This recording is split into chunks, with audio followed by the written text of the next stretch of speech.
Hello Jain, नमस्कार दोस्तों। तो कैसे हैं आप लोग? आई होप बहुत अच्छे होंगे, ठीक है ना। एक बिहार की STET 2025 की वैकेंसीज निकाली गई है, नोटिफिकेशंस जारी हुआ है।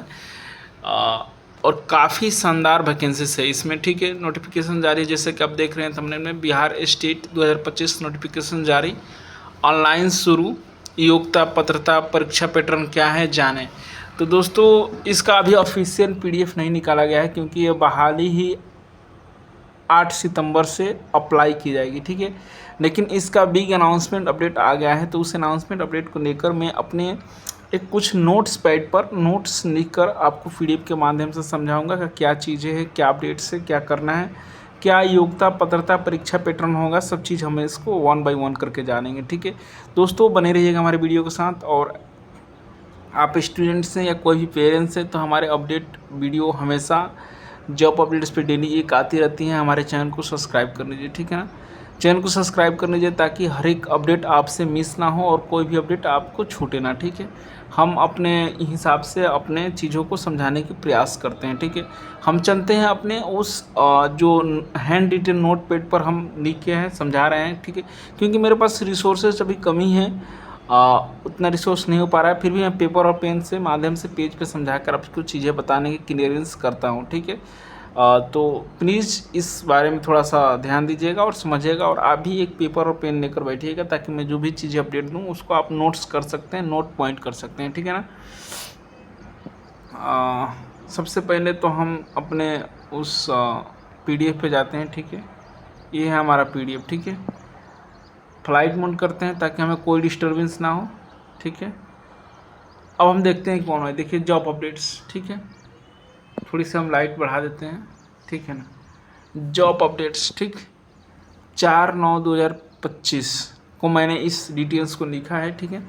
हम स्टेप बाय स्टेप चीज़ों को 1 बाय 1 करके समझेंगे, ठीक है ना। बिहार स्टेट, जब जैसे कि जॉब टाइटल हमने समझ लिया, बिहार STET, ठीक है, स्टेट TET, ठीक है। तो जॉब टाइटल में हमारा बिहार स्टेट TET रहेगा, जो कि हमारे टीचर्स वैकेंसीज के लिए निकाली जाती हैं, शिक्षकों की पद के लिए निकाली जाती है, ठीक है। एग्जामिनेशंस नेम, जो एग्ज़ाम का हमारा नाम होगा वो होगा बिहार राज्य शिक्षक पात्रता, ठीक है। बिहार राज्य शिक्षक पात्रता, ठीक है। बोर्ड का जो नाम होगा वो बिहार विश्वविद्यालय परीक्षा समिति पटना होता है, ठीक है। हम इम्पोर्टेंट डेट्स की जब बात करते हैं तो इम्पोर्टेंट डेट्स हमारा जो होता है वो अप्लाई करने की जो तिथि है, जैसे कि मैं पहले बोला, 3rd स्टेप 4th स्टेप में हमने समझ रहा है, पहले भी हम इसको बता दिए हैं कि अभी तक मैं इसका ऑफिशियल नोटिफिकेशन नहीं दिखा सकता बाकायदा, क्योंकि ये 8/9/2025 को ही अभी अप्लीकेशन डेट जारी होने वाली है, ठीक है। तो इम्पोर्टेंट डेट में हमने स्टेप 4 में ये समझा कि 8/9/2025 को ये डेट्स जारी होगी, ठीक है। और रहेगी कितना, तो 16/9/2025 को, ठीक है। 5 में, स्टेप 5 में हम ये चीज़ें देखते हैं कि एग्ज़ाम डेट आपको 4/10/2025 से लेकर 25/10/2025 तक आपको रहेंगे, मतलब अक्टूबर में 4 तारीख से लेकर 25 तारीख तक आपकी एग्ज़ाम हो जाएंगे, ठीक है। अप्लाई आप कैसे करेंगे, तो आप अप्लाई ऑनलाइन करेंगे, जो कि हमने स्टेप 6 में समझा। स्टेप 7 की वहीं पर हम बात कर लेते हैं। तो एज लिमिट क्या रहेगी, एज लिमिट जो रहेगी 21 ईयर्स मिनिमम रहेगी और मैक्सिमम 37 और अनरिजर्व के लिए रहेगी। लेकिन वहीं SC/ST की बात करते हैं तो हमें 42 साल की या चाहे कुछ एज रिलैक्सेशंस भी मिलते हैं, ठीक है।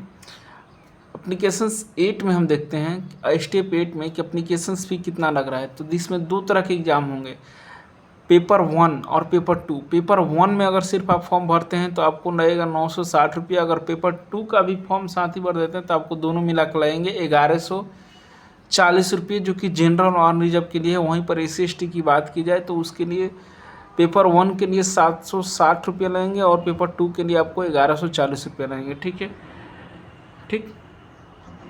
तो ये अप्लीकेशंस फी है, ठीक है। पासिंग मार्क आपको कितनी होनी चाहिए, देखिए, ठीक है। एग्ज़ाम पैटर्न के हिसाब से हम ये भी समझ लेते हैं कि हमको उसमें कितना स्कोर लाना है, कितने पासिंग मार्क्स लाना है। तो आपको अनरिजर्व के लिए 50% पासिंग मार्क्स चाहिए, OBC EWS के लिए 45% पासिंग मार्क्स चाहिए और SC/ST PWD के लिए 40% की पासिंग मार्क्स आपको चाहिए, ठीक है ना।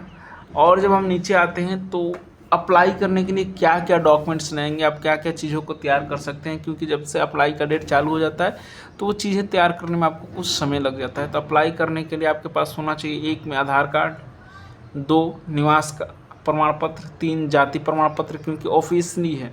आप अगर बिहार राज्य से निवासी करते हैं तो आपको निवासी और जाति हर फॉर्म में देना अनिवार्य होगा, क्योंकि इसमें अब डोमिसाइल नीति खत्म हो गई है। डोमिसाइल नीति क्या है, थोड़ी सी चर्चा करें। डोमिसाइल नीति ये है कि अब कोई भी व्यक्ति अदर स्टेट का चाहेगा कि हम फॉर्म भर कर, इस पर सरकार को भी बहुत तंज कसा विवाद किया है कि हम अदर स्टेट से फॉर्म भरकर हम छूट ले सकते हैं, तो ऐसा नहीं होगा। जो बिहार स्टेट का होगा, अस्थायी निवासी होगा, अपने जाति निवास दिखाएगा, उसके अकॉर्डिंग उसको दिया जाएगा, ठीक है। 4 नंबर में शिक्षित से संबंधित प्रमाण पत्र, ठीक है। 5 में हस्ताक्षर होगा और 6 में फ़ोटो, पासपोर्ट साइज फ़ोटो लगेंगे, ठीक है। 7वें में ईमेल आईडी और मोबाइल नंबर की भी ज़रूरत होगी। 8वें में मोबाइल नंबर की भी ज़रूरत होगी, ठीक है। और लास्ट में मैं आपसे एक थैंक यू बोलना चाहूँगा, ताकि ये अपडेट आप इसे ज़्यादा से ज़्यादा शेयर करें और ज़्यादा से ज़्यादा फैलाएं इसको, ताकि हर एक को समझ में आए। और इसमें कोई भी चीज़ में आपको दिक्कत या त्रुटि नज़र आए तो प्लीज़ हमें कमेंट बॉक्स में कमेंट करें, हम इसका जवाब हमेशा देने के लिए तत्पर रहेंगे। थैंक यू दोस्तों, जय हिंद। मिलेंगे कल एक अच्छे अपडेट के साथ। जय हिंद दोस्तों।